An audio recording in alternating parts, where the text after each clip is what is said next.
ये vocabulary words हमने last lecture में कवर किए थे। सो आज हम इसका एक्सरसाइज करेंगे। अगर आपने लास्ट लेक्चर नहीं देखा है तो पहले वो लेक्चर देखें, फिर इसके बाद ये देख लें, क्योंकि इस एक्सरसाइज का ये मीनिंग है कि क्या आपको वो वोकैबुलरी वर्ड्स अभी तक याद है, मीन्स कि आपके माइंड में हैं, आपकी मेमोरी में गए हैं या नहीं। अगर आपने वो लेक्चर देखा है तो पहले एक्सरसाइज शुरू करें। जिसने नहीं देखा है उसके लिए हमने लिंक जो है इसे उसी वीडियो का लिंक डिस्क्रिप्शन में दी है। अब हम क्या करेंगे, इन अल्फाज को मैच करेंगे इनके सिनोनिम्स के साथ, मीन्स के इनके मीनिंग्स के साथ। फर्स्ट वर्ड है अफ्लुएंट। ना अफ्लुएंट का क्या मीनिंग हो सकता है? अफ्लुएंट हमें पता है कि एक एडजेक्टिव है। सडनली रश फोर्थ नहीं हो सकता क्योंकि वर्ब है। Possible, डिस्मे, rich and pursue. आप खुद भी इसको मीन्स के स्टॉप करके सॉल्व कर सकते हो, लेकिन अफ्लुएंट का मीनिंग है रिच, मीन्स के अमीर, दौलतमंद। नेक्स्ट वर्ड था फिजिबल। ना फिजिबल अगेन एक एडजेक्टिव है विच मीन्स इसका आएगा ऑप्शन बी, पॉसिबल। मुमकिन, काबिल अमल। थर्ड वर्ड है डिसर्न। नाउ डिसर्न एक वर्ब है जिसका मीनिंग ई है, ऑप्शन ई, परस्यू, मीन्स के मालूम करना, देखना।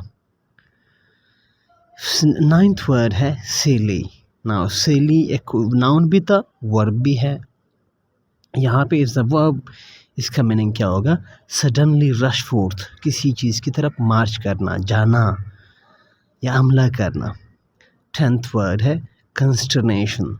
नाउ कंस्टर्नेशन एक नाउन है which means option C, dismay, means के मायूसी, रंज, गम या डिसअपॉइंटमेंट। ये 5 वर्ड्स है। अभी इसके साथ साथ जो हमारे पास नेक्स्ट वर्ड है 5 वर्ड्स है वो भी हम कवर करेंगे। लेकिन उन 5 वर्ड्स को कंप्लीट करने से पहले हम इन वर्ड्स को क्या करेंगे, यूज़ करेंगे अपने फिल इन द ब्लैंक्स में। For example, some prisoners planned a disturbance while others would blank toward the gate. अब इन अल्फाज में यहाँ पे आएगा वर्ब। आप खुद भी सोच सकते हो, लेकिन पहले अगर खुद ही फिल करना चाहते हो तो यहाँ पे क्या करें, आप इसको मीन्स के पॉज कर सकते हो। some prisoners planned a disturbance while others would sail towards the gate. यहाँ पे sail आएगा, जाना, मार्च करना। नेक्स्ट सेंटेंस है under duress. Duress means pressure. Under duress from the tax officer, इसका मीनिंग है under pressure from the tax officer the beggar admitted that he was truly blank. यहाँ पे कौन सा लफ्ज़ आएगा? अगेन आप यहाँ पे जाके चेक कर सकते हो। Under duress from the tax officer the beggar admitted that he was truly affluent. Means के टैक्स ऑफिसर से प्रेशर में आके बेगर ने इस बात को कंप्लीट किया, मीन्स के एडमिट किया, कबूल किया कि वो बहुत ही दौलतमंद या मालदार बंदा है। नेक्स्ट है third, to the blank of the sergeant there was paucity. Paucity means कमी, किल्लत of volunteers for the dangerous mission.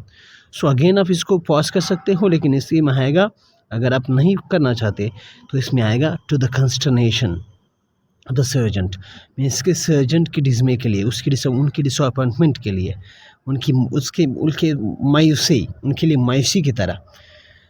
यहाँ पे आएंगे कंस्टर्नेशन। फोर्थ है it is blank to build an electric auto but wouldn't you need a terribly long extension cord. Again इसमें क्या आएगा? Is feasible to build an electric auto. ये possible है कि आप एक इलेक्ट्रिक ऑटो बना लें, but wouldn't you need a terribly long extension cord. लेकिन क्या आपको बड़ा एक्सटेंशन कोड मीन्स के रस्सी की ज़रूरत नहीं होगी। लास्ट है when we could blank the city lights we knew we were safe at last. यहाँ पे आएगा परस्यू। परस्यू मीन्स देखना, मालूम करना या समझना। अब हम इसका सेकंड पार्ट करेंगे। सेकंड पार्ट में हमारे पास अगेन है न्यू वर्ड्स को हम इसके मैच करेंगे इनके सिनोनिम्स के साथ। ये भी हमने कल किए थे। सबसे पहले वर्ड हमारे पास है प्रिकॉशियस। नाउ प्रिकॉशियस एक पर्सन होता है, वो पर्सन होता है जो मीन्स के वक्त से पहले जहानत शो करता है, जो बहुत ज़हीन होता है। सो इसमें कौन सी आ सकता है? रीचिंग मैच्योरिटी अर्ली, बिल्कुल रीचिंग मैच्योरिटी अर्ली। अगर कोई पर्सन वक्त से पहले मैच्योर होता है तो वो पर्सन क्या है? प्रिकॉशस है। नेक्स्ट वर्ड है परफंक्ट्री। नाउ परफंक्ट्री का क्या मीनिंग है? वो चीज़ जो आपने बगैर किसी मीन्स के बेदिली से किया हो, सरसरी तौर पर किया हो या सरसरी हो, तो वो इसका क्या मीनिंग आएगा? Option A, done without care या सुपरफिशियल। परफंक्ट्री का मीनिंग है डन विदाउट केयर और सुपरफिशियल। अगेन परफंक्ट्री एक क्या है? एक एडजेक्टिव है। नेक्स्ट वर्ड है एट, शेग्रिन। नाउ शेग्रिन का वहाँ पे भी एक सिनोनिम था, जैसे कि कंस्टर्नेशन। सो कंस्टर्नेशन एंड शेग्रिन एक दूसरे के सिनोनिम्स हैं। यहाँ पे फिर क्या हो सकता है? Feeling of disappointment, humiliation. Chagrin एक नाउन है जिसका मीनिंग है फीलिंग ऑफ डिसअपॉइंटमेंट, मीन्स के मायूसी, ह्यूमिलिएशन, रंज, गुस्सा। अच्छा, नेक्स्ट वर्ड है परवर्स। ना परवर्स का क्या मीनिंग है? परवर्स कोई पर्सन बजीदी होता है, बजिद रहता है, अपनी बात पर कायम रहने वाला बंदा। सो कंट्रारी या परसिस्टिंग इन एरर, अपनी बात पर कायम रहने वाला ख़ास करके किसी गलत चीज़ पर। इसके बाद है डिराइड, वर्ब है। डिराइड मीन्स टू रिडिकुल या स्कूप एट समवन, किसी का मजाक उड़ाना या किसी का मजाक करना। अब हम इसका फिल इन द ब्लैंक्स करेंगे। The children in Shakespeare's plays are so blank that they all sound like grandparents. Shakespeare के प्लेस में जो बच्चे होते हैं वो इतने ब्लैंक खाली जगह होते हैं कि वो ग्रैंड पेरेंट्स की तरह लगते हैं। सो यहाँ पे आएगा प्रीकॉशियस। नेक्स्ट सेंटेंस है Edith. Edith gave only blank attention to the new millennium, skipping were New York's new party. Edith gave only perfunctory attention to the millennium, skipping over New York year's new party.